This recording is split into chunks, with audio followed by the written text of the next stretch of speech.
Today is Friday, 26th of June. This is Korey Riggs and Claudia Velo. How are you, Claudia? Hey, good. How are you? Well, Guillermo almost didn't have us speak today, so I'm glad someone got him in trouble in the booth. So. Right, he forgot about uncle and auntie. Well, welcome to your community update. We have a bit of news, but you can follow us on Facebook, Cabo Mil, Facebook Live.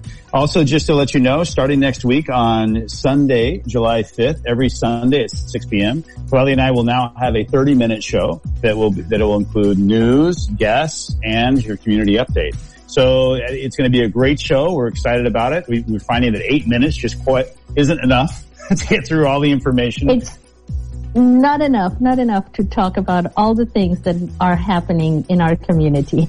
So we're very excited to start with that show next week. But first, why don't we talk about the governor? I know the governor spoke yesterday. He talked about we're still in level 5, and maybe you can give us a little summary of what he said, Claudia. Yes, he did. He spoke yesterday. He did a little recap about what has happened in the first 15 days first 23 days of kind of reopening, after the COVID quarantine.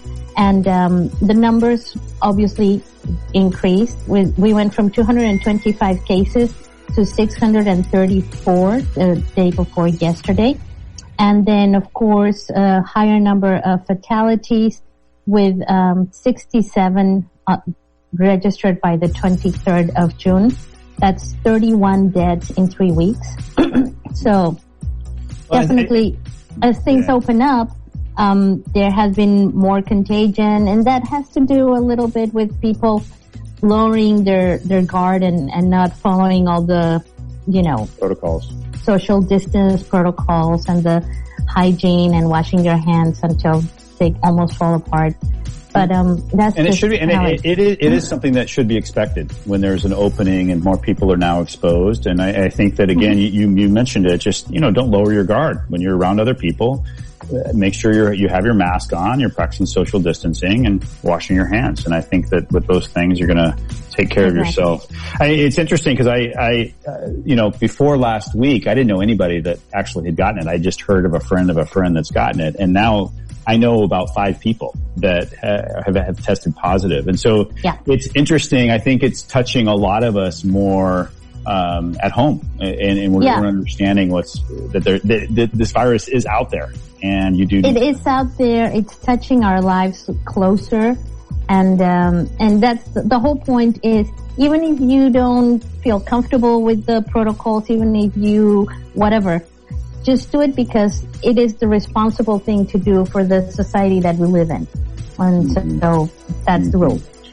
Well, just so the governor mentioned we're still at level 5. And level 5, so it's just hotels, restaurants, construction, of course, everything that has to do with construction, and all the essential activities that never closed down. And all the protocols are still in place. And any business that opens has to register. They have to go to the BCS COVID website and they have to register. They have to fill a questionnaire and make sure that they're complying with all the protocols. And then COEPRIS, which is the sanitary authority, is going to follow up and verify that they are in fact complying with the protocols. And I also understand he mentioned helping some gig workers, right? So people that even musicians, cab drivers, those types of things. I'm not sure what all was included in that, but I have some friends that do that. He said musicians, cab drivers, people who drive trucks, people that don't have a really steady source of income. They're going to open a registry, and it's going to be 2,200 families that will be registered and will get the benefit of food aid.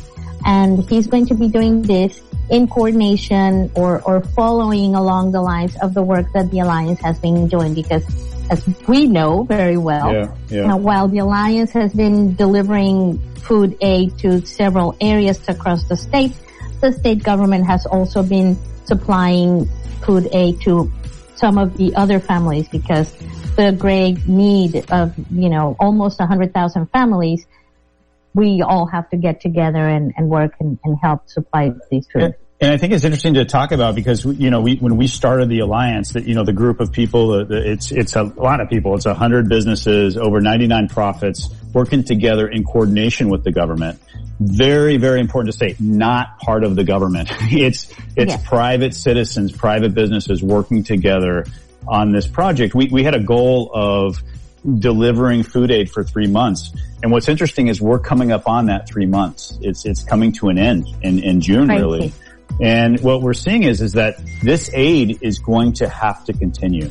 And, when you're looking at this, now we've seen almost 3 weeks of the reopening.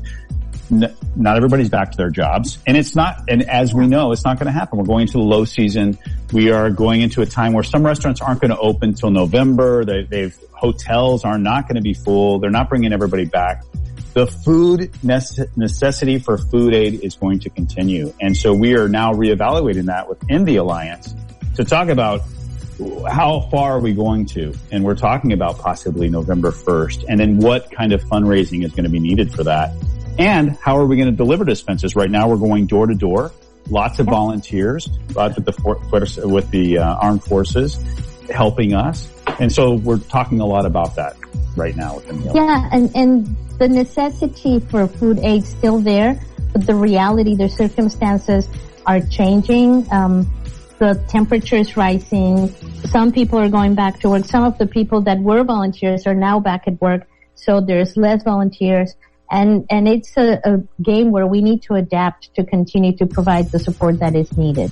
Absolutely. And a lot of people, there's a feeling out there that this is kind of over with, that we're back, we're getting back. And really this is probably one of the more, I don't want to say dangerous, but it's the time when, as people have let their guard down with the virus, we're starting to let our guard down that we're not, with the food aid and those types of things, when this is the time we need to redouble our efforts. And, if you're out there and you'd like to get involved, you can go to acbcs.org.mx. We're looking for volunteers still. We're looking for donations. $20 feeds a family of 4 for 15 days. And one of the things also that happens is people ask, hey, my maid needs help or my gardener needs help. And, the answer is, well, help them.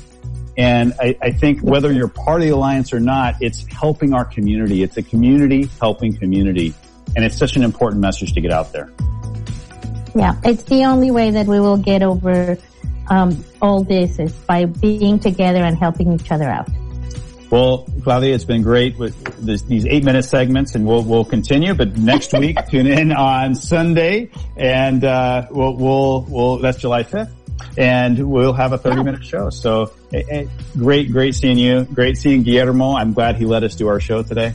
And we'll send it back to him now. Have a good night. Have a good weekend, everybody. Thank you. Esto fue Al Fin en Inglés.